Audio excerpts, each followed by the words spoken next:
500 വർഷത്തിലേറെ പഴക്കമുള്ള വെട്ടുകാട് പള്ളിയുടെ ചരിത്രവും വിശേഷങ്ങളുമാണ് ഫ്രീ ടൈം ട്രാവലേഴ്സ് ഇന്ന് നിങ്ങളോട് പറയുന്നത്.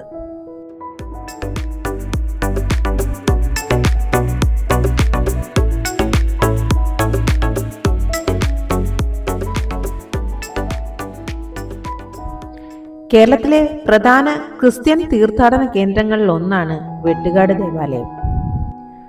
ഞങ്ങൾ ധാരാളം പ്രാവശ്യം വെട്ടുകാട് പോയിട്ടുണ്ടെങ്കിലും ഈ സമയത്ത് എന്ന് വെച്ചാൽ രാത്രിയിൽ അതിമനോഹരമായി തിളങ്ങി നിൽക്കുന്ന പള്ളിയുടെ കാഴ്ചകൾ നമുക്ക് ആദ്യമായിരുന്നു കേട്ടോ. അപ്പോൾ തന്നെ മനസ്സിൽ തോന്നി, എങ്കിൽ പിന്നെ ഈ കാഴ്ചകൾ നിങ്ങളെയും കൂടെ കാണിച്ചേക്കാം.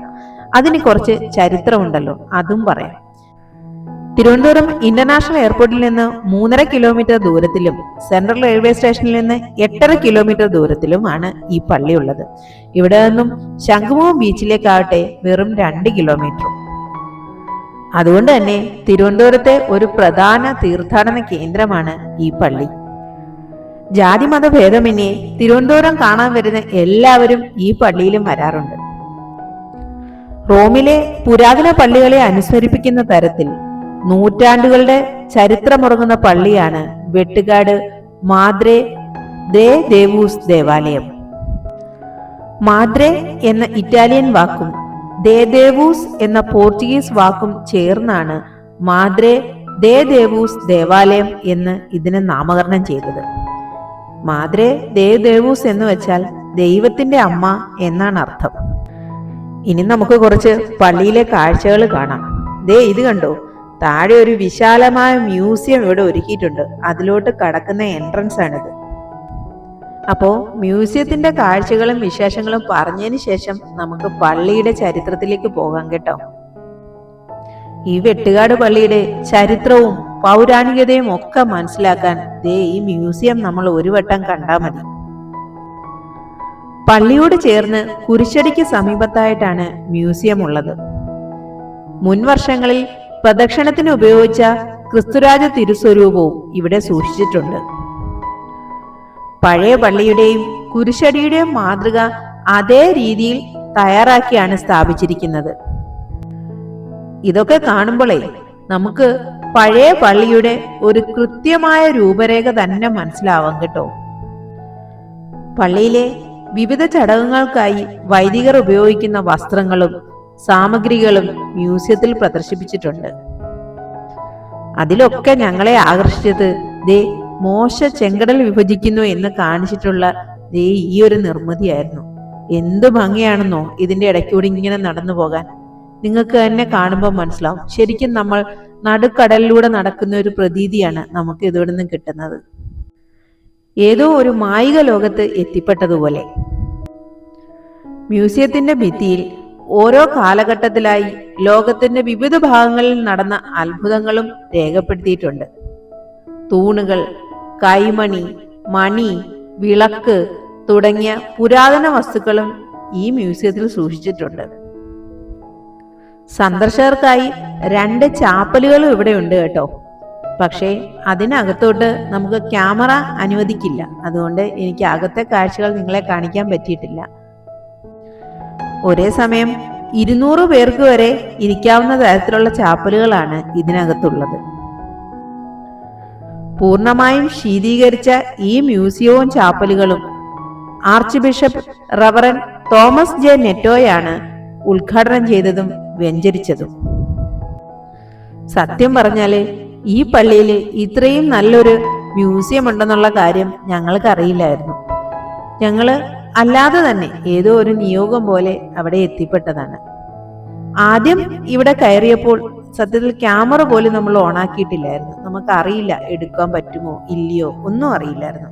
പക്ഷേ നമ്മളെ നിയന്ത്രിക്കാനായി അവിടെ ഇരിക്കുന്ന പള്ളിയുടെ തന്നെ സ്റ്റാഫാണ് നമ്മളോട് പറഞ്ഞത്, നിങ്ങൾ ധൈര്യപൂർവ്വം ക്യാമറ എടുത്തോളൂ, ഇതിനെക്കുറിച്ച് വീഡിയോ ചെയ്തോ, ഒരു പ്രശ്നവും ഇല്ലെന്ന്.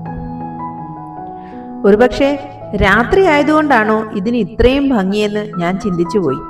പകലും ഒരുപക്ഷെ ഇങ്ങനെ തന്നെ ആയിരിക്കാം. എന്തായാലും നമ്മൾ ഒരു വട്ടം ഈ മ്യൂസിയം കണ്ടുവരുമ്പോഴത്തേക്കും ഈ പള്ളിയെക്കുറിച്ചുള്ള ഒരു ഏകദേശ ധാരണ നമുക്ക് കിട്ടിയിരിക്കും. അത് ഉറപ്പാണ് കേട്ടോ. ഇനി നിങ്ങൾ ഏറ്റവും ശ്രദ്ധിക്കേണ്ട ഒരു കാര്യമാണ്, കാരണം ഇതിനെ കാണാനുള്ള സമയം തിങ്കൾ മുതൽ വെള്ളി വരെ രാവിലെ 7 മുതൽ രാത്രി 8 മണി വരെയും, വെള്ളി, ശനി, ഞായർ ദിവസങ്ങളിൽ രാത്രി 9:30 വരെയുമാണ് സന്ദർശന സമയം കേട്ടോ. ഇനി നമുക്ക് ഈ പള്ളിയുടെ കുറച്ച് ചരിത്രം നോക്കാം. തിരുവനന്തപുരം ലത്തീൻ അതിരൂപതയിലെ പ്രധാന തീർത്ഥാടന കേന്ദ്രമാണ് വെട്ടുകാട്.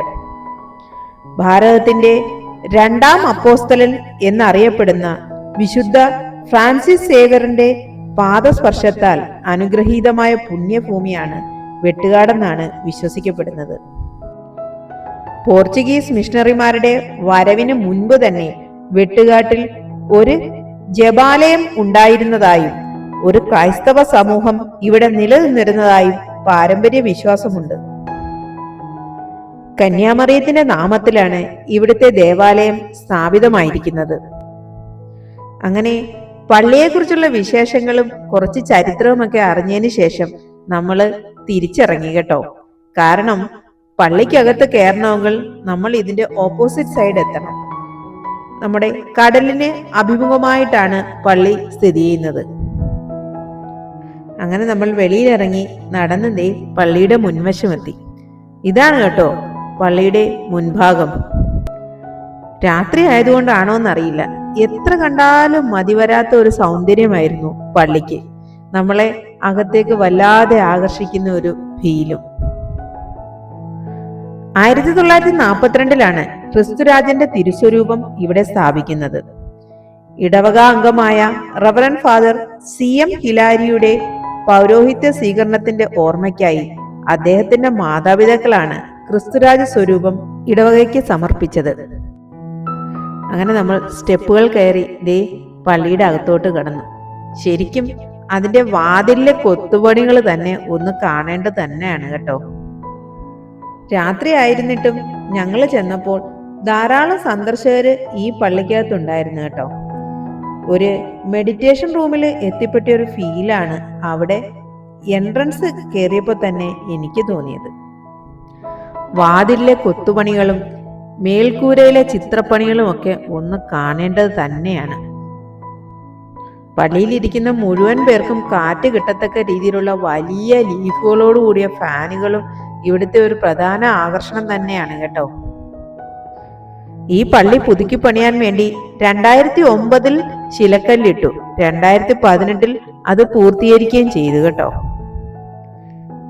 ഏത് ജാതിയിലും മതത്തിലും ഉള്ളവരാണെങ്കിൽ പോലും ഈ പള്ളിയിൽ എത്തിപ്പെട്ടാൽ നമ്മൾ കുറേ സമയം അവിടെ പ്രാർത്ഥിച്ചിരുന്നു പോകും. അത്ര മെഡിറ്റേഷൻ ഫീല് തരുന്ന ഒരു പള്ളിയായിരുന്നു അത്. അപ്പോ ഇനി തിരുവനന്തപുരത്ത് വിസിറ്റ് വരുന്ന നിങ്ങൾ ആരെങ്കിലും ഉണ്ടെങ്കിൽ ഒരിക്കലും ഈ പള്ളി മിസ്സാക്കരുത് കേട്ടോ. അത്രയും കാഴ്ചകൾ അവിടെ നമുക്കുണ്ട്. അപ്പോ ഇന്നത്തെ കാഴ്ചകൾ നമുക്കിവിടെ നിർത്തിയാലോ? വീണ്ടും നല്ല കാഴ്ചകളും വിശേഷങ്ങളുമായി നമുക്ക് കാണാം. ഓക്കേ.